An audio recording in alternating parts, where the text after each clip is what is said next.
सोचिए आप किसी काम को शुरू करते हैं। शुरुआत में सब ठीक लगता है, मन में एक्साइटमेंट होती है, फ्यूचर की तस्वीर साफ दिखती है। आपको लगता है कि अगर इसी एनर्जी में चलते रहे तो सब कुछ बदल जाएगा। लेकिन कुछ ही दिनों बाद रियलिटी सामने आती है। वही काम अब हैवी लगने लगता है, कोई इमीडिएट रिजल्ट नहीं दिखता, बाहर से कोई पूछता भी नहीं कि आप क्या कर रहे हैं। और तब एक सवाल धीरे से दिमाग में आता है, क्या मैं सही दिशा में जा रहा हूं? यहीं से कंसिस्टेंसी का असली टेस्ट शुरू होता है। कंसिस्टेंसी का मतलब ये नहीं है कि आप रोज मोटिवेटेड रहें, रोज डिसिप्लिन दिखाएं या रोज 100% दें। ये एक बहुत नाइव समझ है। कंसिस्टेंसी असल में ये है कि जब दिमाग आपको रुकने के रीजंस दे रहा हो, तब भी आप पूरी तरह रुकते नहीं हैं। आप इंटेंसिटी कम कर सकते हैं, स्पीड कम कर सकते हैं, लेकिन डायरेक्शन नहीं बदलते। यही वो सटल फर्क है जो लॉन्ग टर्म में ऑर्डिनरी और एक्स्ट्राऑर्डिनरी के बीच की लाइन खींच देता है। ज्यादातर लोग इसलिए कंसिस्टेंट नहीं रह पाते क्योंकि वो एफर्ट को रिजल्ट से जोड़ देते हैं। उन्हें लगता है कि अगर काम सही है तो जल्दी कुछ दिखना चाहिए। लेकिन लाइफ इस तरह काम नहीं करती।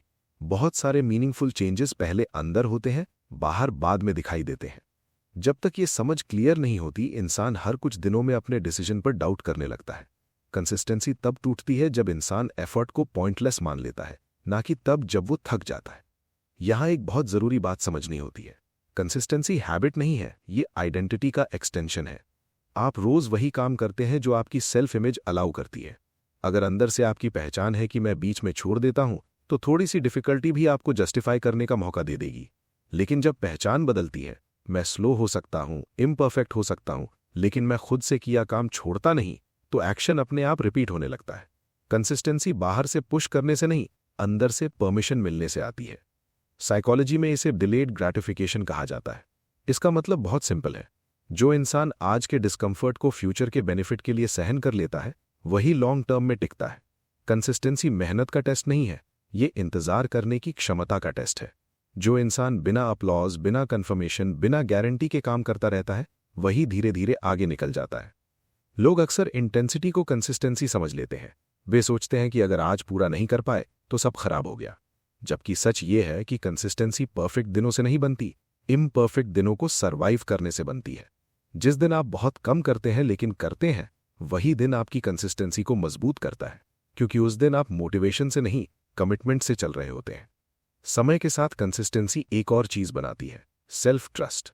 जब आप रोज खुद से किया छोटा सा वादा निभाते हैं, तो आप कॉन्फिडेंस बिल्ड नहीं करते, आप क्रेडिबिलिटी बिल्ड करते हैं खुद के सामने। और यही क्रेडिबिलिटी आगे चलकर फोकस बनती है, पेशेंस बनती है, और फिर रिजल्ट्स अपने आप दिखाई देने लगते हैं। तब आपको खुद को पुश करने की जरूरत नहीं पड़ती, क्योंकि आप जानते हैं कि आप रुकने वाले इंसान नहीं हैं। कंसिस्टेंसी कभी लाउड नहीं होती, ये क्वाइटली तय करती है कि कुछ साल बाद आप एक्सक्यूजेस के साथ खड़े होंगे या सेल्फ रिस्पेक्ट के साथ। इसलिए गोल बदलने की जरूरत नहीं है, सिर्फ अपनी पहचान साफ रखिए। आप वो इंसान बनना चाहते हैं जो बीच में रुक जाता है, या वो जो चाहे जितना धीरे चले लेकिन चलता रहता है? कंसिस्टेंसी का असल में एक ही मूल मंत्र होता है, जिस चीज को आप चुनते हैं उसे बाकी सब चीजों से ज्यादा महत्व देना सीखिए। अगर हो सके तो कुछ समय के लिए उसी को अपना पूरा संसार मान लीजिए, क्योंकि सच्चाई ये है कि जिस काम या जिस व्यक्ति को हम अपना मान लेते हैं, जिसके प्रति हम भीतर से समर्पित हो जाते हैं, उसके साथ कंसिस्टेंसी किसी जबरदस्ती से नहीं आती, वो अपने आप स्वाभाविक हो जाती है। इसके उदाहरण हमें कहीं बाहर ढूंढने की जरूरत नहीं है, वे हमारे आसपास ही मौजूद हैं। कभी सोचा है कि आज के समय में कई लोग 4-5 साल, कभी उससे भी ज्यादा समय तक एक रिलेशनशिप में टिके रहते हैं और लगभग रोज एक दूसरे से बात करते हैं? या फिर कोई लड़का या लड़की जो अपने परिवार से, खासतौर पर अपने माँ या पापा से बहुत गहराई से जुड़ा होता है, वो हर दिन उनसे बात क्यों करता है? कोई रिमाइंडर नहीं, कोई मजबूरी नहीं, फिर भी बातचीत चलती रहती है। ये सब इसलिए संभव होता है क्योंकि वो रिश्ता उनके लिए कीमती होता है। जब कोई चीज हमारे लिए वैल्यूएबल बन जाती है, तो उसके लिए एफर्ट अलग से नहीं लगाना पड़ता, कंसिस्टेंसी वहां नेचुरली बहने लगती है। इसीलिए जीवन में जब भी आप कुछ चुने, कोई गोल, कोई पाथ, कोई व्यक्ति या कोई जिम्मेदारी, तो उससे पहले खुद से एक ईमानदार सवाल जरूर पूछिए, क्या मैं इसे अपना बना पाऊंगा? क्या मैं इसके साथ लंबे समय तक कंसिस्टेंट रह पाऊंगा? क्योंकि हर चीज की एक मर्यादा होती है, एक सीमा होती है, और उसी के भीतर रहकर निभाना ही असल कमिटमेंट कहलाता है। इसीलिए डिसीजंस जल्दबाजी में नहीं, बहुत समझदारी से लेने चाहिए। और अगर आप ये जानना चाहते हैं कि बेहतर डिसीजंस कैसे लिए जाएं, तो इस विषय पर वीडियो पहले से बनाई जा चुकी है, आप प्लेलिस्ट में जाकर उसे देख सकते हैं।